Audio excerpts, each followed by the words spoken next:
You're listening to Range Minded from Independence Indoor Shooting. This is episode 111, which is sort of a two-part episode where we find out what's new with our recurring special guest Nick Hoffer of Hoftac Industries, and we talk about what sort of gear new and experienced shooters may or may not need that goes along with firearms. Thanks for listening, and we hope you enjoy episode 111 of Range Minded, the gear you may or may not need. Hello and welcome to Range Minded from Independence Indoor Shooting. My name is Mark Long and I am joined as always by... Hey, it's Steve Zimmerman again. In the flesh again. In the flesh, twice. And we've got our special guest again. We rounded him up for 2 episodes. Well, he wasn't too busy. Well, I try and make time for you guys. So Nick Hoffer with Hoftac Industries. And it's the one day, I think, of the year that you didn't work today. I did not work today. I actually didn't do anything You today. lazy man. I know. I'm going to catch a lot of crap for this. I'm just surprised that Not you... living up to my expectations of always being at the shop. Actually, someone called me today and asked if they'd come pick up some. I said, I'm not there. Sorry They're about probably you. like, what? Yeah. I thought you lived there. Well, yeah, let's start. I guess we could make this kind of a two-parter. We're going to talk about, what did you want to call it? Picking boogs. Picking boogs, because And that's B-O-O-G-S. We're not talking about boobs. Picking boogs. Boogs. I had to clarify because you never know. Steve Ever the witty one. I wanted to talk about the other gear to have, in addition to a firearm, if you're into the shooting sports or a firearms enthusiast or a Second Amendment steward. Here's the problem, right? So the last couple of weeks, a couple weeks ago, you've been dealing with riots and craziness, chaos, and so like when you brought this topic up, I'm like, man, are you worried about something? Are you going to defend your apartment? Like, what's going on? No, I mean, I'm not worried about anything, but it's kind of like rather maybe think about having some stuff and setting some stuff up and not needing it, rather than thinking that maybe down the line, I wish I had X, Y, or Z. Yeah. And so just trying to think of good reasons to have different gear that you might want to look into or at least learn about a little bit. Sure. So we'll get to that in the second half, but as promised, I wanted to catch up with Mr. Nick Hoffer. Because last time we had him on, we're like, hey, let's talk about your new holsters. And then we didn't talk about it at all. So. Well, that's because we got distracted by dream guns and movie guns and the guns and got Wick. away. So then when we have all those dream guns, we got to go to Nick to make custom holsters. Except for all of those dream guns were like large revolvers or rifles. It's kind of weird how that works. And I still want to get them holstered by Nick Hoffer of Hoftac What's Industries. wrong with that? Yeah. There are some projects I do turn away. I learned that with you with my first project. That was my fault? No, that was my fault for taking it on. Well, because I didn't know what the gun was. I do a lot more research now when people instant to Google. I'm glad I could help you learn. You learned something. Yes, absolutely. Don't do anything for Mark.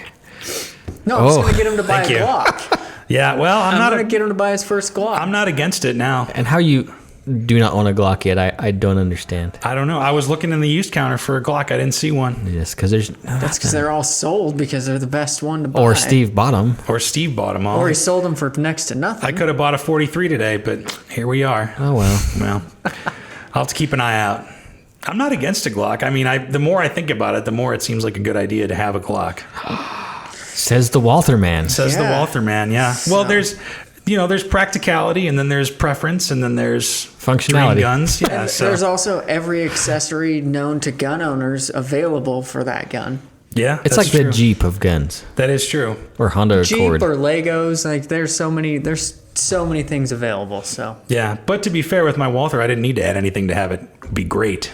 Yeah, well, but it's not even about making the Glock great. It doesn't even say the tactical factor. It doesn't even say perfection in the...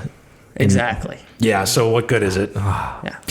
Very well. Well, anyway. Let's talk about perfection, though. Let's talk about perfection. Nick? Did you like that segue? Yeah, that was a great... So, yeah, you've got... In the last episode, you said you've got some... you're more focused on some things. You've only got one company that you're working on right now. Tell us what you're doing. Yeah, so I kind of transitioned over. I mean, we're still, like I said in the last episode, we're still doing the Holster Academy, still doing work for other companies, but also brought on our own holster line and started pushing our website to just because so many people ask for holsters and I was turning a lot of people away. So we came out with the H1, which is our baseline holster, and kind of did it in a modular way. So if you look on the website, there's the H1, and then all the upgrades for it. So it comes as a base model in black. I think with 25 models, Glocks being the most popular. We have all the models of Glocks, just so you know. How about that? And Nothing left-handed, I bet. well, we actually do on the customs. But the basic H1 does only come right-handed. But we're working on that. The Gen 2 is going to be ambidextrous, like the Defender was. But so you can get 4 different clip options. It comes in black, but you can get colored washers to add color to it. So a lot of guys have been doing that. Yeah. And then down the road, once you've bought one, you'll get emails and material from us to actually replace the body with different colors down the road. So we'll do limited runs of the colors, and you just swap over all your hardware. Nice. So the base holster starts at like $40. And you can add accessories up to whatever price point you want to pay. Sure. But we decided instead of going with a $75 holster that was fixed in one configuration to kind of let you build your own, like the Glock model. How come I feel like I'm going to walk out of this store with a Glock today? I don't think you are, because there's not any for sale out there. They're all gone. Not any? You might have to order one. I even a new sold one? like 3 45s today. Not even a new 19 or 17 or something? Last time I checked, there's one 17 Gen 4.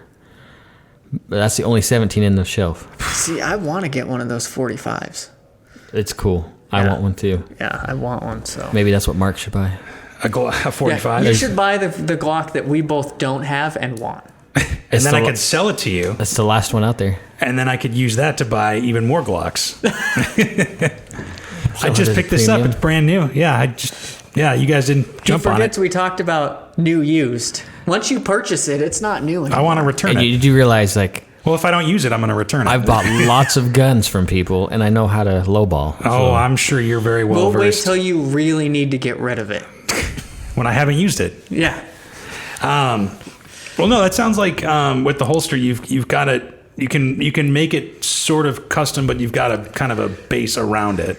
Yeah, so it's a base model, and then you add to it as you see fit what you need, and you can also start one way, and you can order the parts and add on to it over time. So you don't have to make that large investment right away, but it fits all the accessories that we have listed on the website. Yeah, so what more to come. So what kind of upgrades can you do to it? So basically, if you jump on the product listing, it says the H1 holster, which is a right hand inside the waistband holster, and you pick your gun model. Like I said, there's right now 27 gun models available. You pick your gun model, and then it comes standard in black, and then the upgrades start with the clip options. So there's that wide flat clip that is not tuckable, and that's what comes standard on it in 1.5-inch belt widths.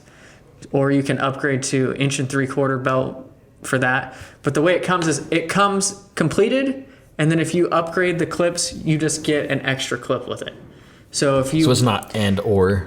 No, it's and. Both. So you get it with the 1.5-inch clip, and then if you want the 1 3/4, it comes separate, and you add it on yourself, so you'll have both. Yeah, but then you can use it for multiple things. So then you can decide if you want the wider clip or not, and then you can get the tuckable clip. You can get a single or double, so you could run 2 clips to kind of offset the weight on the Glock 45 or the Glock 17. They're a little heavier, especially if you're running lots of ammo in them, so you can offset the weight that way. And then we have that concealment wing that everybody is crazy about right now, which I didn't get the hype until we came out with this holster, and now I run one on mine too. Oh, really? So and now you see the benefit. Yeah, I didn't recognize the benefit until I finally was doing testing on this, and I run it all the time. So you can add that. What else can you add? So you can add, I said we have 12 different colors that are about to get added to the upgrades as well. So, and right now, if you buy it, you get a parts tray with it for free. Yeah, I see that on the So website you can right get there. all of the kind of build it that way. So Yeah, world famous Hoftac Industries parts tray. I know people used to give me a hard time because all my pictures on Instagram have parts trays in them, but I'm like, people love these things. They're I nice love to have mine. put I your stuff actually in. need to get some more because they're handy. We'll just yeah. order more holsters and they come free with That's the what I need to holster do. order. Honestly, I do need a holster built that'll run my TLR 1 light. So yeah, that's what we have going there. And pop on the website, check it out. Right now we're in our pre-launch sale, so they're $29.97 on the website right now. Nice. So very cool. Yeah, $29.97 right now. Yeah, at least. At that. Hopefully that lasts for a couple weeks. Yeah, it'll be there for a while. I think it's going to be there until July. So cool. So what else have you been working on then? Other than that, that's the only thing that I'm working on right now. That's just surprising to me. I'm singularly focused on getting this done. Yeah. So I'm actually working on putting these holsters into fulfillment with a third party, so that when you order, they're picked and shipped same day or next day. Nice. Oh wow. So where right now I make everything to order. That's why I made it. Set it up as being modular with add-ons, so that I could use a fulfillment warehouse here locally. And so all of the holsters will go to them. And then as you order, that's why they'll be assembled one way, and then you can add the other options on top of that. Nice. And that made it so that we could do quick ship on everything.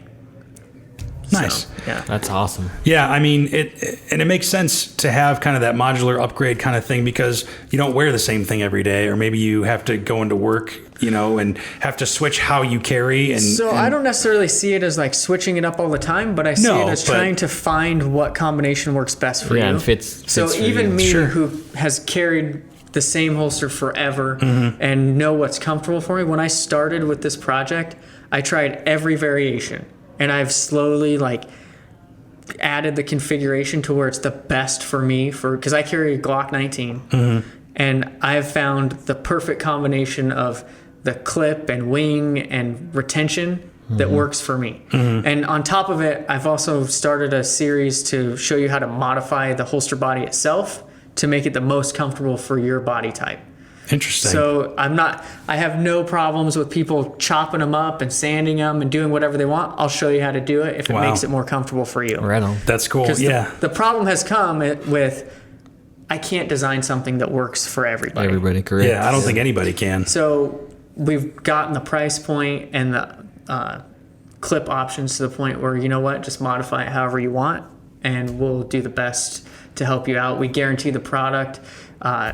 If it's something that fails because of a manufacturer defect, I'll replace it, no questions asked. If you need to buy components because you destroyed them, we have all the components available to purchase. Nice. And that's kind of where we went with that. So. Yeah, I like that. No, because especially getting into concealed carry and stuff, you don't know necessarily what works and what doesn't. You buy your first holster, and then it's like, oh, well, or you look online, it's like, do I want the wing? Do I not want the wing? I don't know. Because some of the sites will say, well, you can get it with or without the wing. This holster's $55, this one's $75. Well, which one do you buy? And if I bought the expensive one and I'm like, well, now I want to try it with this clip, now I'm into it $95, where we just started with a shell, just like I do with all the OEM work for the other companies. I started with a shell and just started to let you add the options. And in the last 2 weeks, I've noticed most guys that have ordered every clip option. And then I've been getting messages on Instagram saying, hey, I'm setting it up this way,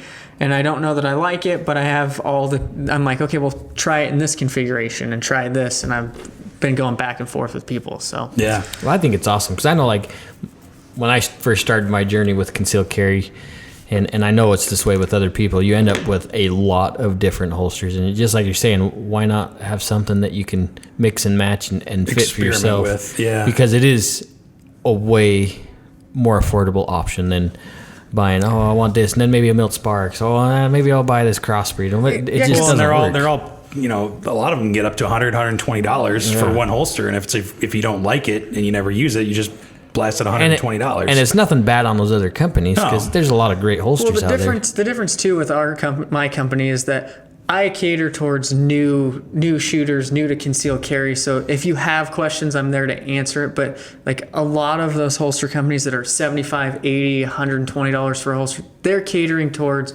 somebody's been around the boat. The guy who wants to be a gunfighter and be at the range all the time and knows what they want. Yeah. Where my customer base is, I'm getting into concealed carry. I'm one of the 2 million people last month that bought their first gun. What do I need?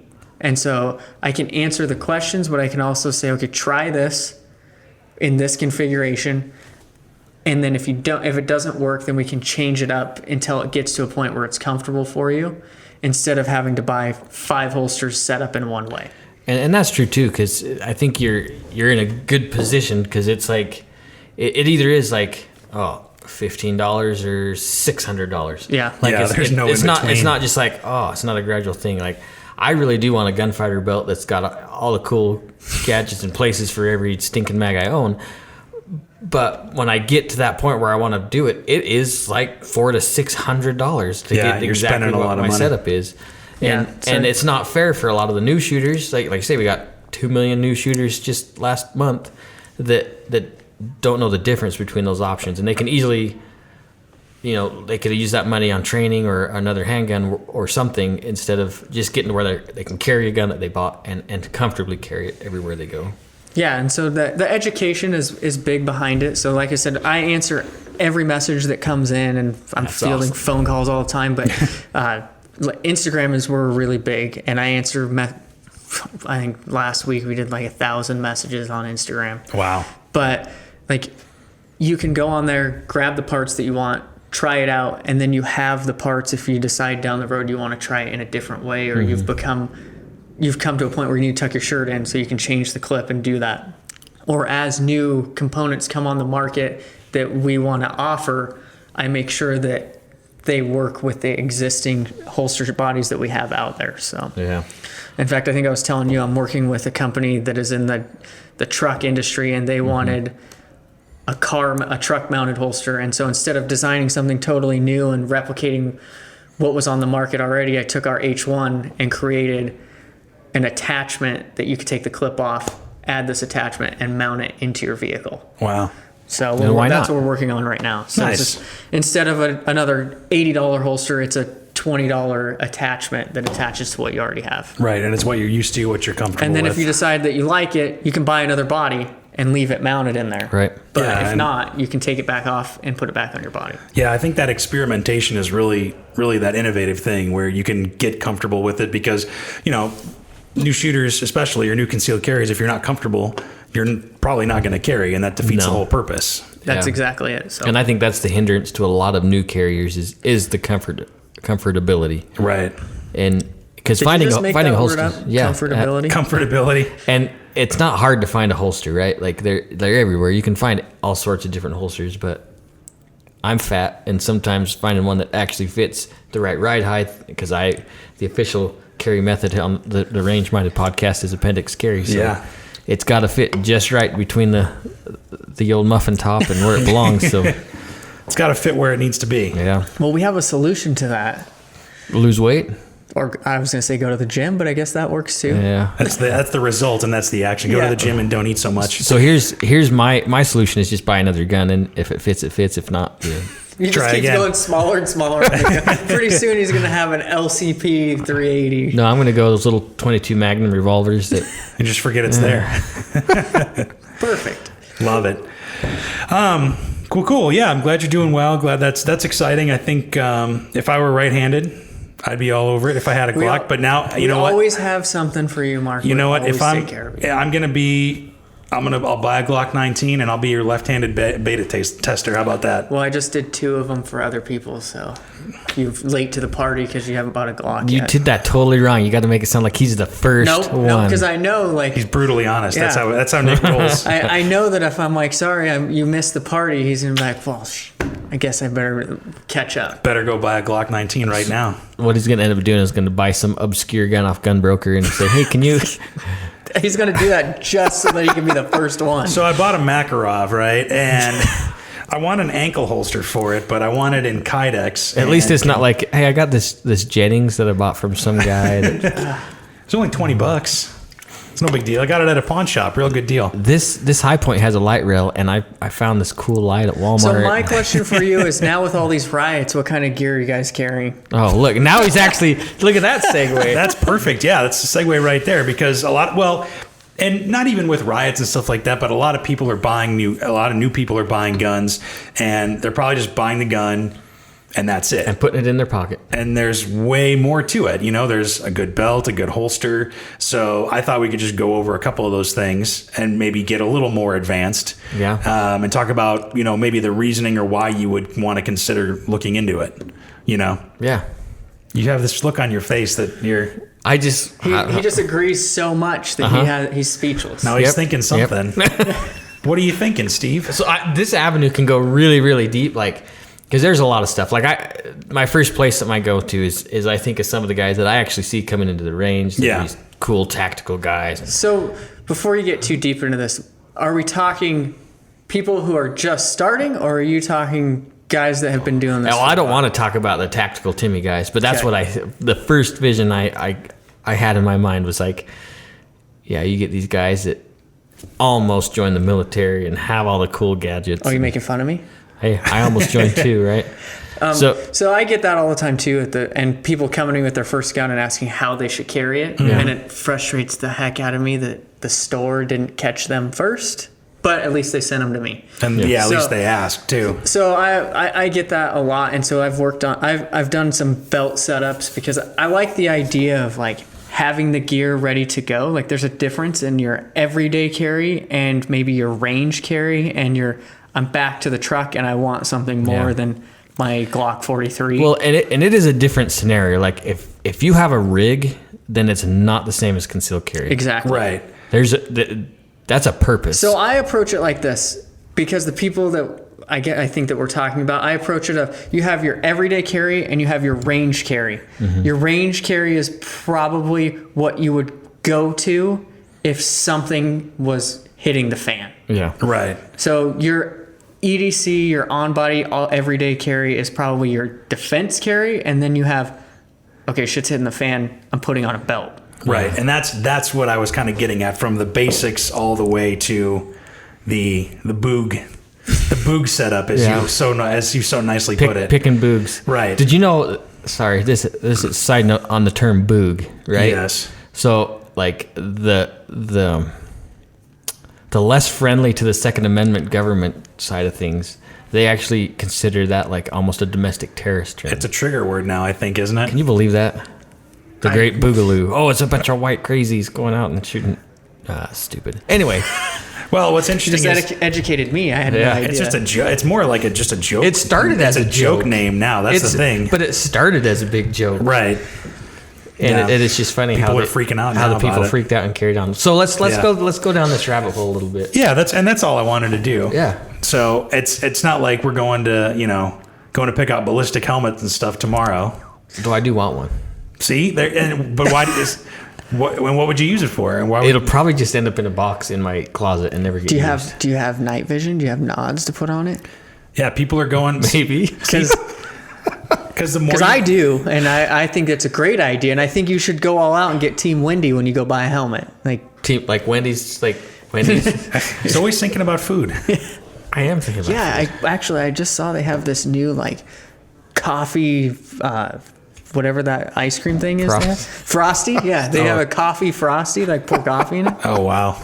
I don't have TV, so I was over at my parents' today when I didn't work, and there was commercials. I'm not used to that. Oh, boy. And there was a Wendy's commercial, but no. Team Wendy helmet, $1,100 helmet with $3,000 worth of night vision. You should be good to go just for fun. So I do have a ballistic helmet, but it's old school. It's nothing cool. It's not like it's got a bullet hole in it. A conversation piece. It's not what the cool kids wear. Sure, but why don't we start at the other end of the spectrum, the small end of the spectrum, the beginning of the hill. So if you're going to have a gun, obviously, and you want to carry it, you're going to need not only a holster but also a belt. And we've talked about people probably overlook belts all the time. Yeah, that's probably one of the most overlooked accessories out there, I would say. Right, and the importance of the belt is that it's got to be able to hold that extra weight of your firearm. And Nick, you could probably speak to this a lot more than me. So absolutely. So I love the idea of a great belt. So as far as every day, I wear a leather gun belt, and I wear it every single day for the last couple of years. Before that, I was wearing some of the scuba webbing nylon belts. Same thing, sturdy, great gun belt for everyday carry. But as far as if you're going to go to that next step, I always recommend to people that you have an overbelt, not necessarily with Velcro or whatever, but has some sort of like, whether it's keepers or something. Yeah, some just that you can throw over your clothing. So I keep a like what you call your like battle belt setup, whatever, my range setup in my truck. Yeah. And so I carry a Glock 19, so I go from my appendix carry holster into the holster on my battle belt. That's what I'll refer to it as. It's basically, it's a Condor belt that I got off Amazon for $25. It doesn't have a Cobra buckle. It just has one of the traditional plastic buckles, but it was $25, and it's got webbing along the sides, and it's got that material on the inside that's kind of sticky. So when you throw it over your clothing, it stays in place. It doesn't go anywhere. And it's wide enough that it doesn't dig into you. But I can take my gun off and go into that, and I already have 3 pistol mag pouches, an AR mag pouch, and a med kit on the back. And that's when I go to the range, that's what I pull out and I train with. And then I put it back behind the seat of my truck. I take my gun out. I leave the loaded mags in it. I still have the med kit and the tourniquet on it. And then I put my Glock 19 back into my appendix carry rig. And so I'm good to go all the time. So if I needed to have it, I have it. Yep. And that's what I kind of recommend to guys is if you come in and you're new to shooting, when you're training, all the instructors that I work with want you to have outside the waistband gear so that you can learn the fundamentals before you go to that inside the waistband appendix draw. Yeah. And that's what I was going to bring up too, is that, you call it a battle belt or whatever, and you talk about the boog or whatever, but really, I mean, if you're going to take a class, let's say even an average intermediate or beginner pistol class here at the shop, you're going to need an outside the waistband holster, and you're going to need mag pouches, and so why not get something that's going to be multi-use, that whenever you go to the range, you can just kit up like that and have it ready to go. And, one of the fundamentals of training is to do the same thing every time and have everything in the same spot. And so if you have it set up with a med kit and mag pouches and everything like that, you're good to go. Well, think about if something crazy happened. Like you're not going to want to spend time threading on mag caddies and all this crap on a normal belt, which isn't going to support the weight anyways. Like you're saying, it has to be a good size belt. When you think about it, like to put on a couple of even with the clips that we use, you got to clip those on. You're not going to have a med kit with you. Right. It's the whole reason why people went to chest rigs, right? People went to carrying around chest rigs because you could throw it on, buckle it on, and you had all of the stuff that you needed right away. Right. Well, I don't carry a chest rig. Like I don't train with stuff on my chest, my mag pouches and all of that. It's cool in the movies. It's awesome for military, but the military already have stuff on their hips, or cops already have stuff on their hips. That's added extra. That's more stuff. When they put on the plate carrier, they have more stuff because they're going to battle. Right.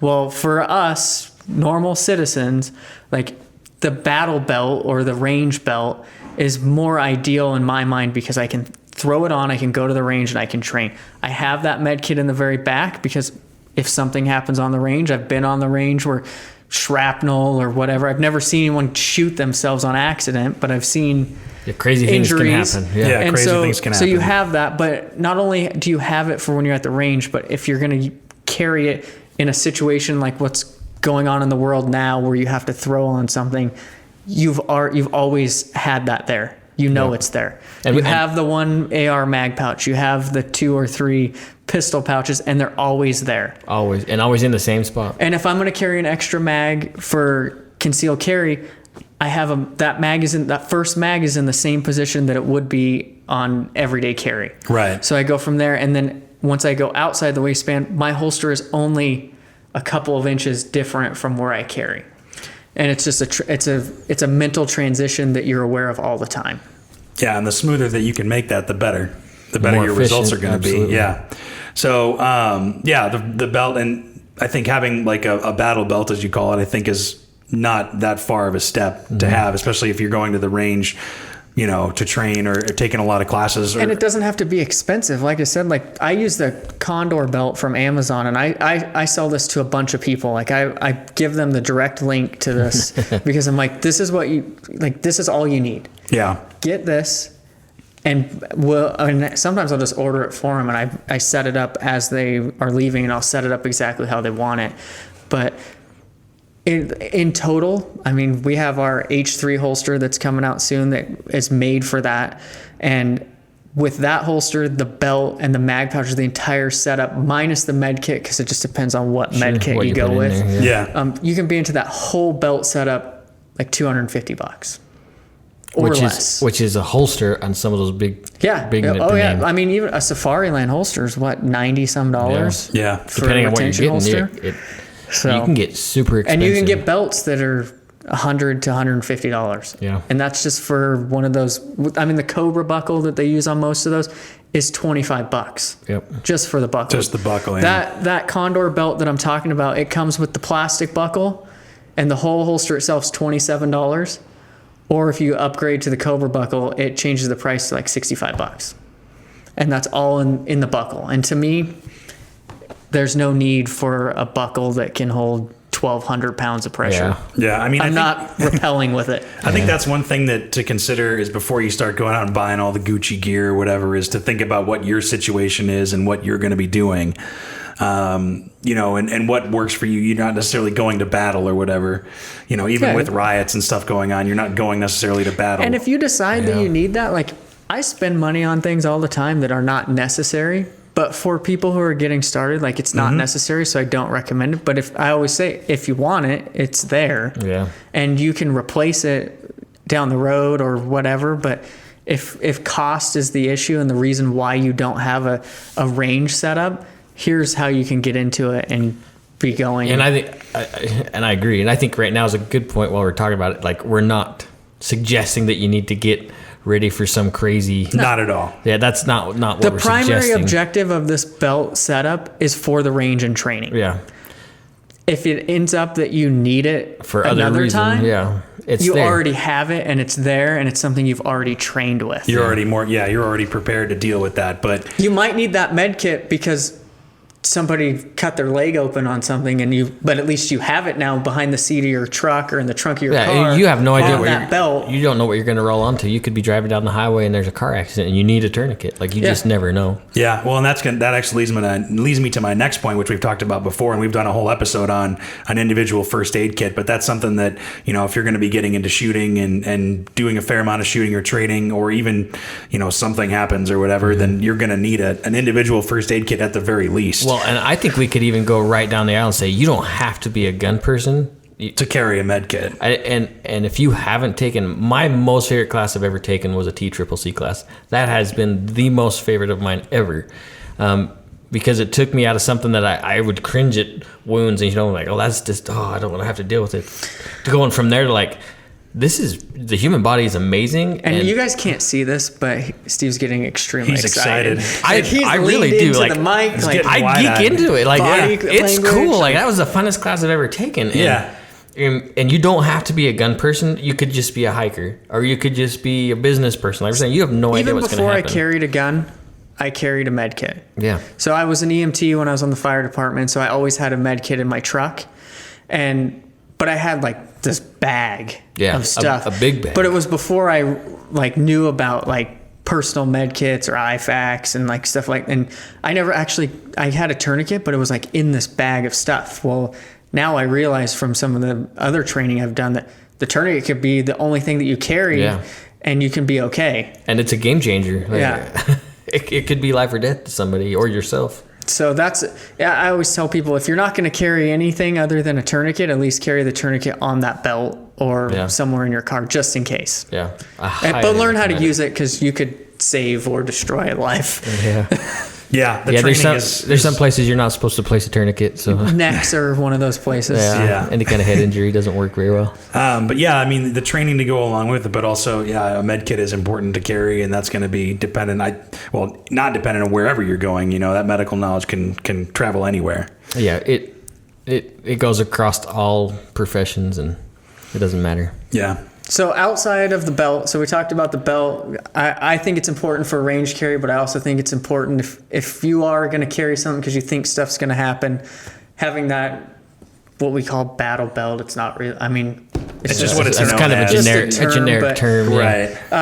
Having that belt, I think, is important because you can go into a real situation being prepared when zombies start taking over. I don't want to drop from inside the waistband. Well, and not only that, like my experience of fishing on ranges and teaching classes and stuff is having a rigid outside the waistband battle gun belt or whatever. It also reduces fatigue for me if I'm carrying a gun all day long, because it distributes that weight around my hips instead of, I also tell people at the range, like, when you have a belt like that, you can run a dump pouch for all of those people who are scared to drop their mags on the ground. Yeah. Like, I always tell them, drop your mags on the ground. I don't care about the mags. If they break, you shouldn't have had them. Been using them. But I hate it when people take a half empty mag and put it back into a mag carrier. Like, things that aren't full capacity should not go back to where things that are full capacity belong. Sure. And so if you want to throw a dump pouch on that belt, like, you can have that, which is not something that you would traditionally put on your regular belt. Yeah. So yeah, I watch that all the time. Even when we're just out for fun, like, people will do training where like 1 round reloads, and then they'll take that mag and put it back in their deal. And I'm like, dude, you're just training yourself to take that mag and put it back into where full mag should rather be. Than either, and so when something's happening, we're taking that mag out and we're putting it back in the mag carrier. We go back into the situation, and then we go to reload, and we reloaded 1 round. Yep. Oops. That's a pretty serious training scar. Yeah. Yeah. But talking about the holsters a little bit too, I mean, obviously you got to get an outside the waistband holster has different considerations than with an inside the waistband holster.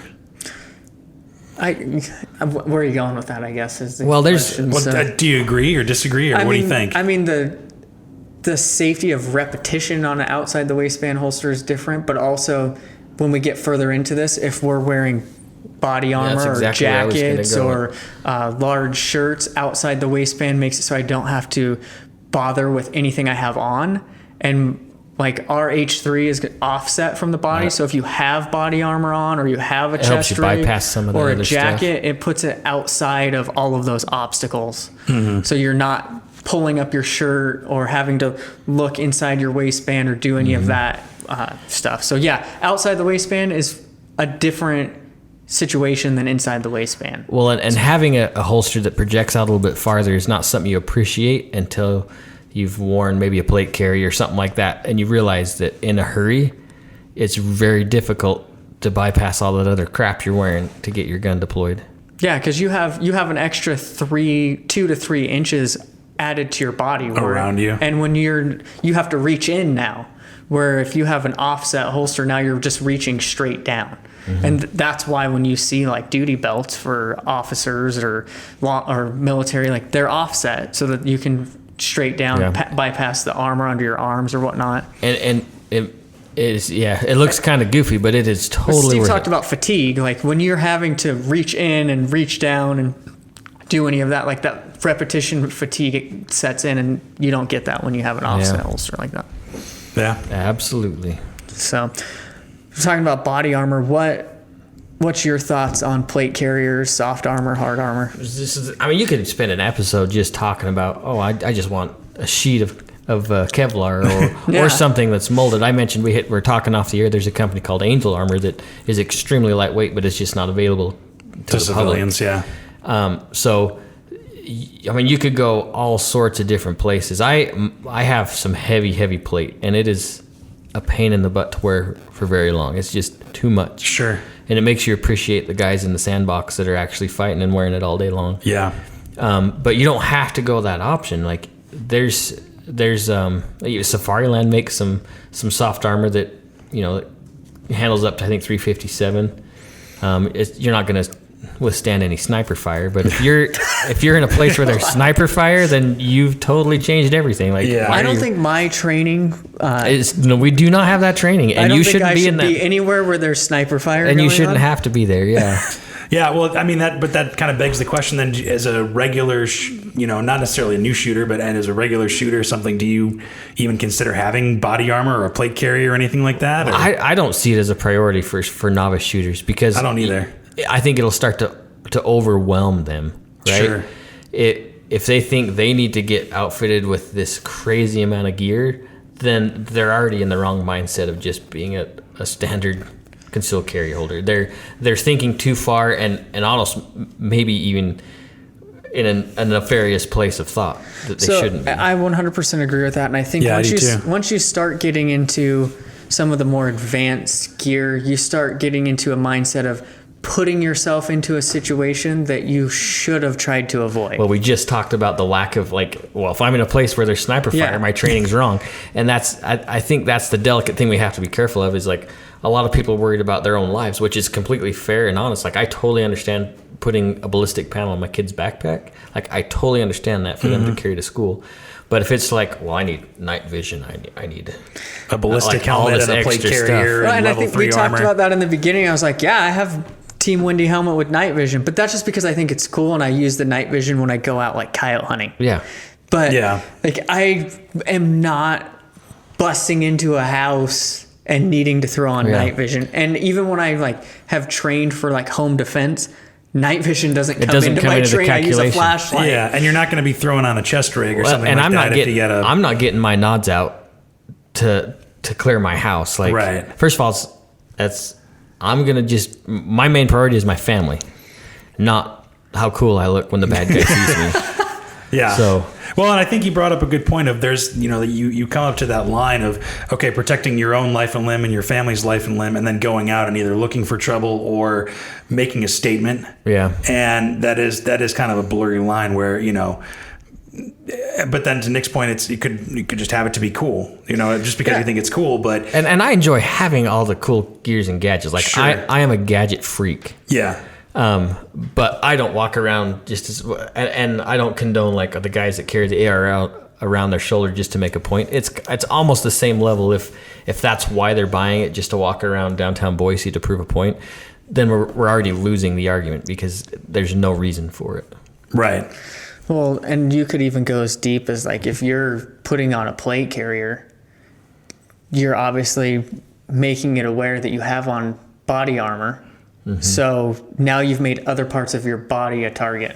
Sure. Yeah. I guess you could make it like the same argument against open carry. Yeah. Yeah. Where you're advertising that you're carrying a firearm, so you're going to be a target first. Now, there's always the opportunity or the idea that shit really does hit the fan and you're away from your home. And thank God I have my plate carrier behind the seat and my battle belt and my 12-inch 300 blackout with the suppressor, and my night vision because I didn't get home before dark because it's 2 a.m. Yeah. So if the situation happens, you might just be happier than hell that you bought all that stuff. But $15,000 later, you probably would have been better off with a bunch of handgun training. Yes. Yeah. Absolutely. The training is going to be and a lot of mindset training on, should I be in this situation? Should I engage in this situation? Should I avoid? Maybe some hand-to-hand knife training or hand-to-hand self-defense training would probably go a lot further in your realistic life. Yeah, absolutely. Over all of that other stuff. Now, if you are like us, and I'm not a big, go to the range and train for the stuff that I know is not gonna happen, but I enjoy shooting. Yeah. So there's those guys on Instagram and YouTube that enjoy doing that stuff and they video it and we enjoy to watch it. Mm-hmm. More power to them. That's great. But the people that I work with on a day-to-day basis, they have no idea what that even is. And to try and explain to them or tell them you might need this is just a bad move. Yeah, and it is kind of delicate, but it also is fun to dream shop too. I get both sides of the coin. But that's after, look at all of us. We've been in the firearms, in the shooting sports for multiple years and been in the industry even for a couple of years. And so I think it's different once you're in the industry, you see everything that's more. So I agree that none of us are probably going to ever need that stuff. I hope not. But I see, like you said, I see the other side too. It's fun to dream shop, especially if you've been in the gun world for a while. And I really do think it is fun to be like the cool kids, but I think it comes with like we just said, we've been in the industry for a little while, and our interests and understanding and stuff has progressed different than the 2 million new firearms owners from last month. Yeah. And that's why I said in the beginning, how deep are we going? Where are we starting? Because you can get there's no justification needed to own $15,000 worth of stuff that you're going to pack around every day. Yeah. If you want it, you want it. Yeah. But if we're saying new gun owners and what should you think about having, well, I think you should have a holster for concealed carry and a holster for the range. Yep, on your belt. Yeah, and a the belt range option. holster should be a dedicated belt because it's so cost effective just to have it. Mm-hmm. If it was going to be a couple $100s, I would say, well, you probably don't need it, but you can piece it together, or you can buy a kit belt that has everything on it for a couple $100, or you can buy just the holster. But I think having a dedicated belt is the way to go because you train the same every time. Yeah. If you're putting it on and off your belt every time, you're not in the same place. You're not getting the fundamentals. Exactly. But there's just such a huge range that it is a deep. you really have to deep decide where rabbit you're hole. going with that. Yeah, well, because one of the things that I just thought of, like where, you know, we talk about nobody really necessarily needs to have a plate carrier and wear it around because it makes a bad statement. But if you are somebody who's maybe gotten to that level of training and you're going to like a 3-4 day carbine course or something, they might actually require you to have like some kind of a chest rig or something. Well, and another way you could look at it too is like there might be some individuals that do have some domestic violent problems and we don't know what's going on. And now a 50-pound plate carrier is a bad option, but a Safariland soft vest that you can put under a shirt, it may make sense for that person. Well, here's the situation. So a while back, we were worried about active shooters, right? Mm-hmm. And so soft body armor was a big thing, and people went out and bought soft body armor, which there's nothing wrong with that. Like, when we're scared, we want to be a part of that situation, like that solution. So right now we have people protesting and rioting and looting stores, and people are getting killed.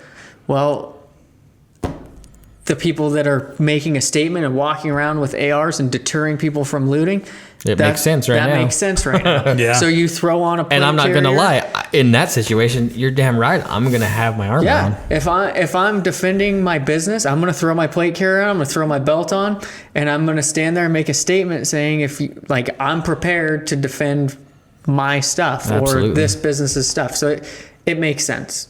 But every other day, I'm never going to use that stuff. Yeah, I think the main takeaway really that I think we can all, I mean, we all agree anyway, but I think the main takeaway really is that, you know, especially if you're new to getting into guns and stuff and learning about this whole world or whatever, don't jump straight to the major, you know, nods and, as fun as it sounds. Yeah, plate carry and everything. Start, you know, it's kind of like building your foundation first and start with a good belt, a good holster, and then you can build up from there because, you know, like I said about if you're doing a 3-4 day carbine course or whatever, and you need to, you know, they require you have a plate carrier or some kind of chest rig to mount all your stuff or whatever, blah, blah, blah. Chances are that you've been in the gun world for a while. You're not going from a beginner pistol course to that. You know what I mean? Yeah. Yep. So I think it's just commensurate, you know, I think that you accumulate with the gear, with the training and the amount of years and how involved you are in the shooting sports. Yeah. So, but then again, you said like it's fun to think about, but at the same time, you don't want to overwhelm yourself and think too much,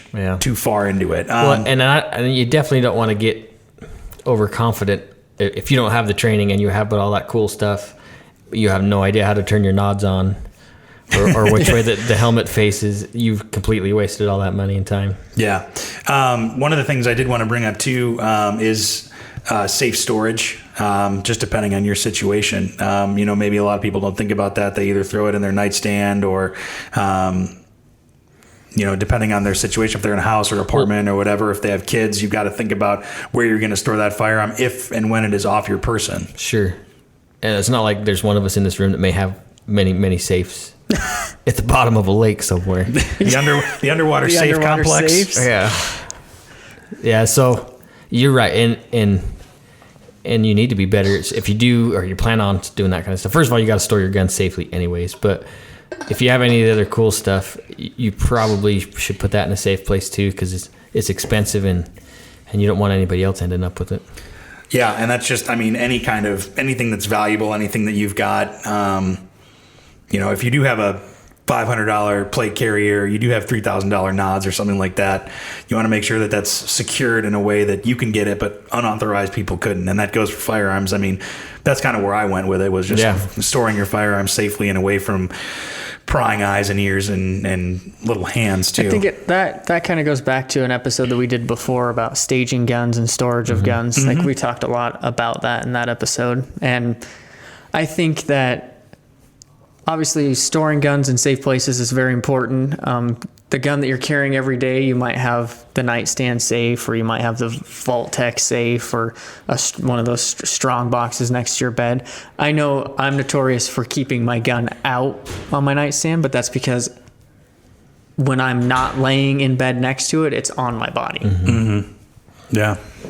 Yeah, and some of that comes too with the age group of who's in your home too. Like if you got little kids, I don't care how much you train them, they're still going to be curious. If they're small and you haven't spent time with them at the range, I have an 18-year-old and I have complete confidence that he understands the safety rules. Right. That's a different story than a 5-year-old. Absolutely. So, well, I think that wraps it up pretty well. I couldn't think of any other gear. I'm not even sure if we even answered the question. Like we just kind of spitballed this whole thing. But hopefully there's some interesting information and at least made you think about, is it right for you or is it not right for you? I think so. And I think, like I said, you just have to, and like Nick said, is you have to consider what your situation is.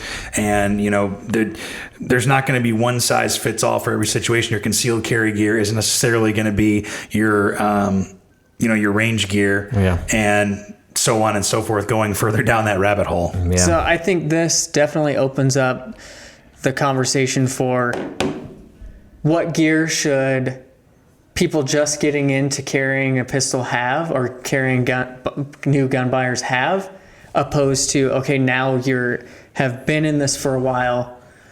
What is some of the advanced things that people might carry? And it's definitely like two different. It's a very different dynamic, absolutely. Because you're just learning how to use the equipment and needing the minimum required equipment, opposed to, okay, we've been using the minimum required equipment for a while, we're proficient. I want to step it up and do some of those advanced carbine classes. I want to learn some of the more like military type training for house clearing, whatever. Sure. But you definitely have a defined line between both of those. And I think that understanding really develops with training. Like the more training you get, the more you realize, oh, I do need a better belt.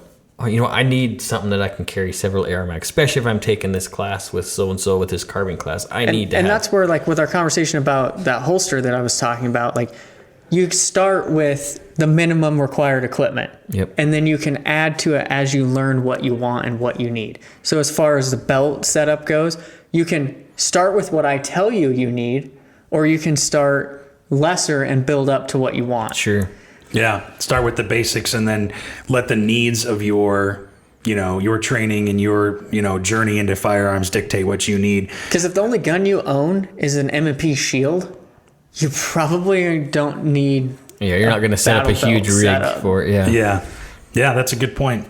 So I think that answers the question, if a little boring and probably maybe what people don't want to hear, but but it's the reality of it. And I mean, if you're into the firearms world for the long haul, you want to make that lifestyle kind of choice to conceal carry or to get that, to train consistently.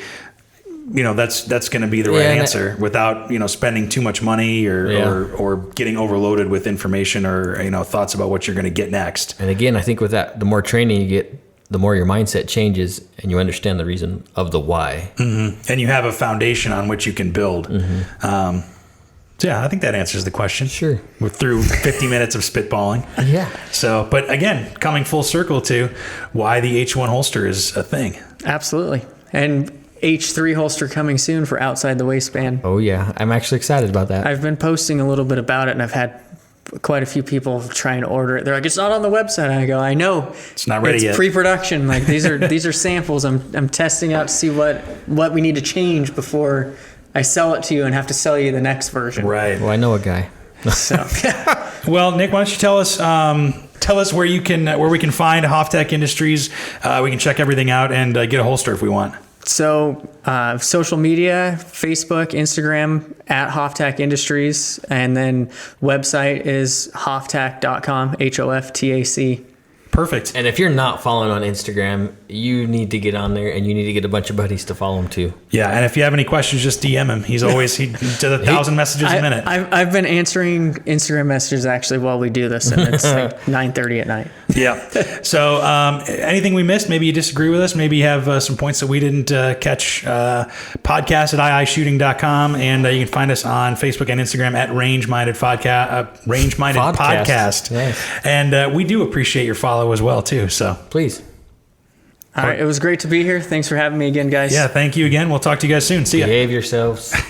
Thanks for listening to Range Minded. Find us online at Range Minded Podcast on Facebook, or send us an email at podcast@iishooting.com. We're always happy to get feedback, episode suggestions, whatever you want to send us, really. And be sure to subscribe to us on Apple Podcasts, Google Podcasts, Stitcher, and pretty much wherever else you get your podcasts from. Thanks for listening, and we'll see you next time.